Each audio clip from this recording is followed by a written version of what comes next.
14वां अध्याय। राजा वेन की कथा।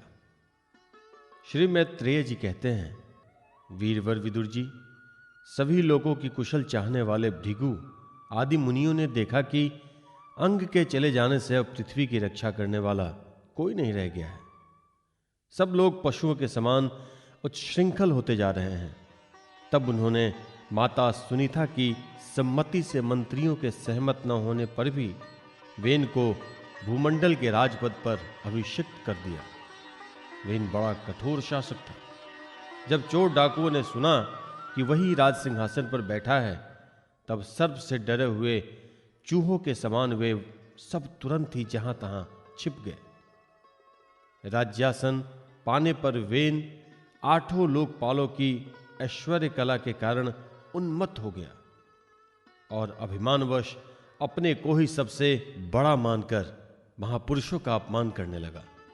वह ऐश्वर्य मद से अंधा हो रथ पर चढ़कर निरंकुश गजराज के समान पृथ्वी और आकाश को कंपाता हुआ सर्वत्र विचरने लगा।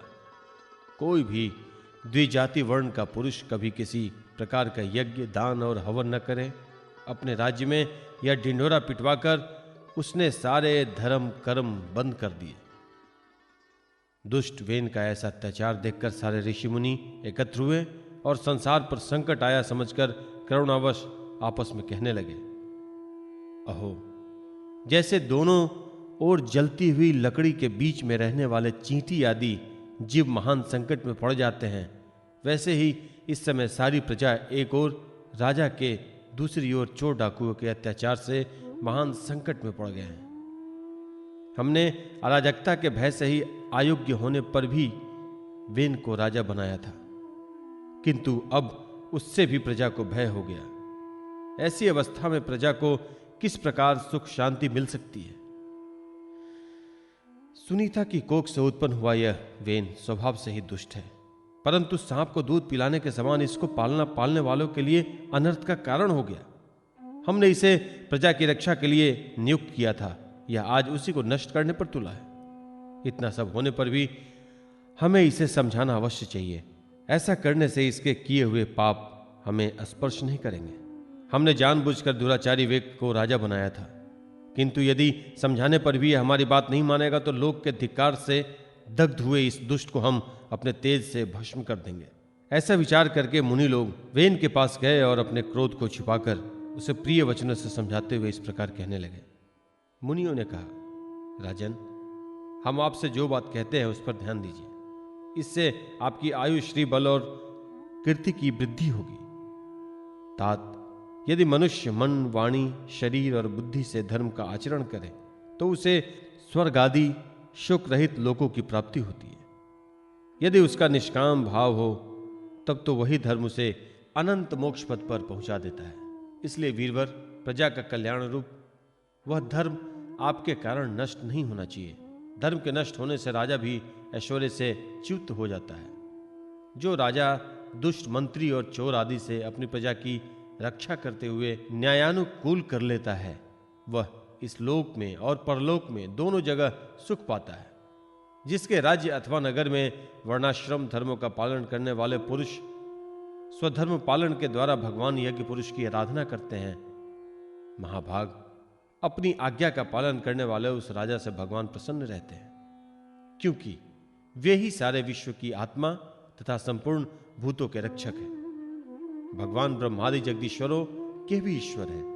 उनके प्रसन्न होने पर कोई भी वस्तु दुर्लभ नहीं रह जाता। तभी तो इंद्रादि लोकपालों के सहित समस्त लोग उन्हें बड़े आदर से पूजो भार समर्पण करते हैं। राजन, भगवान श्री हरि समस्त लोकपाल और यज्ञों के नियंता हैं। वे वेद त्रय रूप, द्रव्य रूप और तपः स्वरूप हैं। इसलिए आपके जो देशवासी आपकी उन्नति के लिए अनेक प्रकार के यज्ञों से भगवान का यज्ञ करते हैं, आपको उनके अनुकूल ही रहना चाहिए। जब आपके राज्य में ब्राह्मण लोग यज्ञों का अनुष्ठान करेंगे, तब उनकी पूजा से प्रसन्न होकर भगवान के अंश स्वरूप देवता आपको मनचाहा फल देंगे। अतः वीरवर, आपको यज्ञादि धर्मानुष्ठान बंद करके देवताओं का तिरस्कार नहीं करना चाहिए। वेन ने कहा, तुम बड़े मूर्ख हो। खेद है, तुमने अधर्म में ही धर्म बुद्धि कर रखी है। तभी तो तुम जीविका देने वाले कुछ साक्षात पति को छोड़कर किसी दूसरे जार पति की उपासना करते हो। जो लोग मूर्खतावश राजा रूप परमेश्वर का अनादर करते हैं, उन्हें न तो इस लोक में सुख मिलता है और न परलोक में। अरे, जिससे तुम लोगों की इतनी भक्ति है वह यज्ञ पुरुष है कौन? यह तो ऐसी बात हुई जैसे उल्टा स्त्री अपने विवाहित पति से प्रेम न करके किसी पर पुरुष के आसन में आसक्त हो जाए। विष्णु, ब्रह्मा, महादेव, इंद्र, वायु, यम, सूर्य, मेघ, कुबेर, चंद्रमा, पृथ्वी, अग्नि और वरुण तथा इसके अतिरिक्त जो कोई दूसरे वर और शाप देने में समर्थ देवता है, वे सब के सब राजा के शरीर में रहते हैं। इसलिए राजा सर्वदेवमय है और देवता उसके अंश मात्र हैं।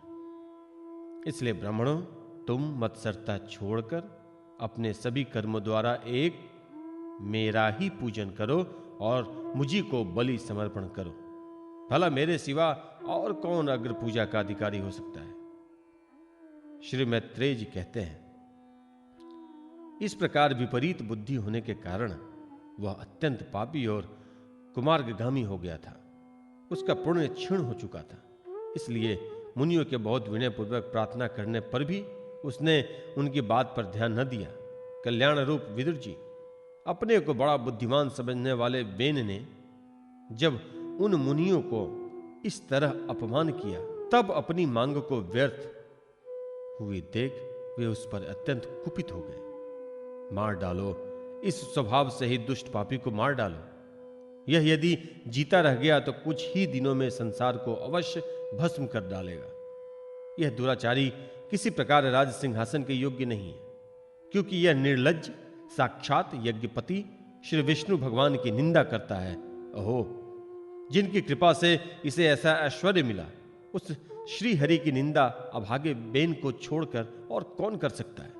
इस प्रकार अपने छिपे हुए क्रोध को प्रकट कर उन्होंने उसे मारने का निश्चय कर लिया। वह तो भगवान की निंदा करने के कारण पहले ही मर चुका था।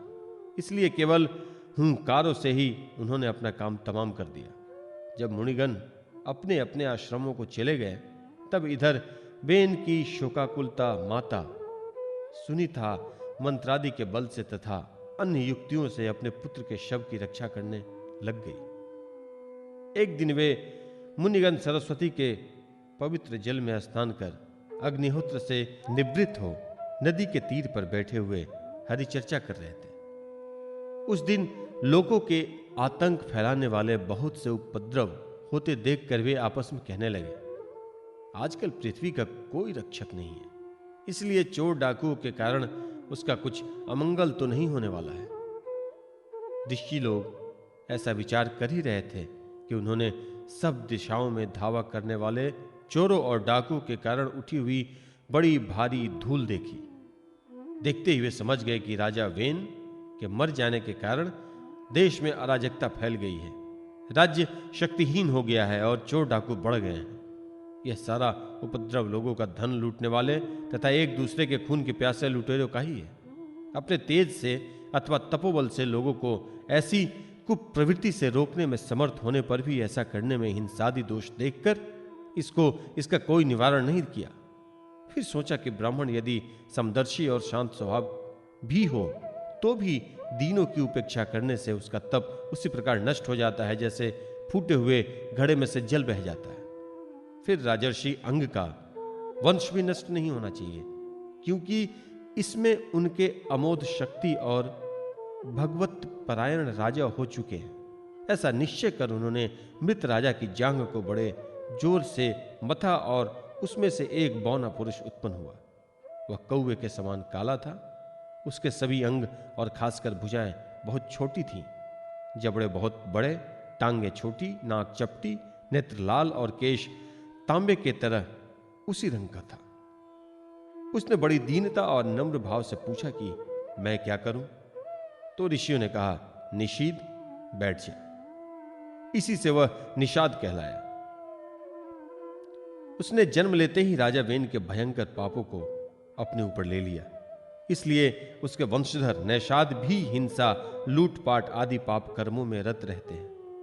अतः वे गांव और नगर में न टिककर वन और पर्वतों में ही निवास करते हैं।